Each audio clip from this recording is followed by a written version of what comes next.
যাবদের ইজতেমাতে যাব, ওই 3 দিনের মধ্যে যে কোনো একদিন যদি ওরা মুস্তাফার সামনে দাঁড়িয়ে দাঁড়িয়ে কিয়াম পাঠ করে, আমি সেখানে হাজির হব।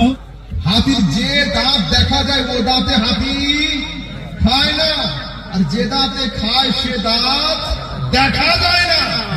তো তবলিগি ভাইদের উপরে আছে নামাজের দাঁত, রোজার দাঁত, হজের দাঁত, যাকাতের দাঁত, আর ভিতরে আছে মিলাদ খাওয়ার দাঁত, কিয়াম খাওয়ার দাঁত, উরুস খাওয়ার দাঁত, ফাতিহা খাওয়ার দাঁত, আর সুন্নিদের আকীদা ধ্বংস করার দাঁত।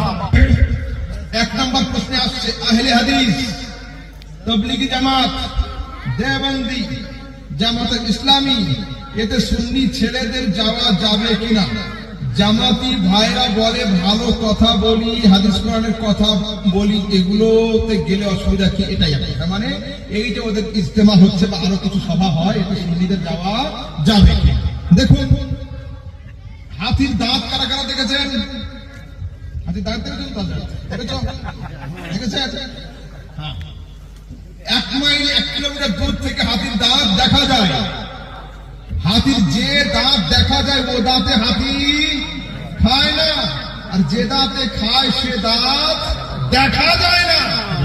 তো তবলিগি ভাইদের উপরে আছে নামাজের দাঁত, রোজার দাঁত, হজের দাঁত, যাকাতের দাঁত, আর ভিতরে আছে মিলাদ খাওয়ার দাঁত, কিয়াম খাওয়ার দাঁত, উরুস খাওয়ার দাঁত, ফাতিহা খাওয়ার দাঁত, আর সুন্নিদের আকীদা ধ্বংস করার দাঁত।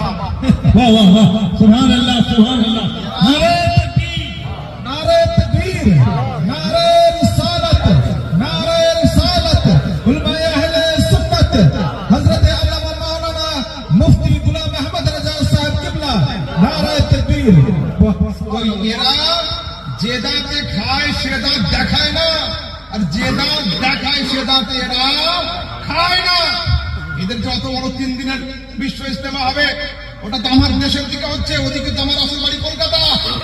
বলুন ওদেরকে, শুধু আপনারা না, আমি আহমেদ রেজা ওদের ইজতেমাতে যাব, ওই 3 দিনের মধ্যে যে কোনো একদিন যদি ওরা মুস্তাফার সামনে দাঁড়িয়ে দাঁড়িয়ে কিয়াম পাঠ করে, আমি সেখানে হাজির হব। মারহাবা মারহাবা, বহুত খুব।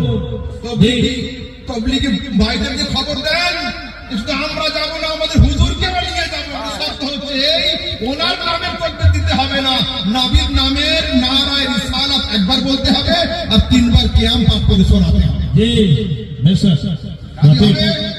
রাজি হবে না? রাজি হবে না। তাহলে কিসের সঙ্গে আমার সামঞ্জস্যতা? আমি তো বলিনি যে আমার নামের লাগাও, জি মুফতি আনিকুলের নামের লাগাও, এই হযরতের নামে তাকবীর দাও না। আমি কি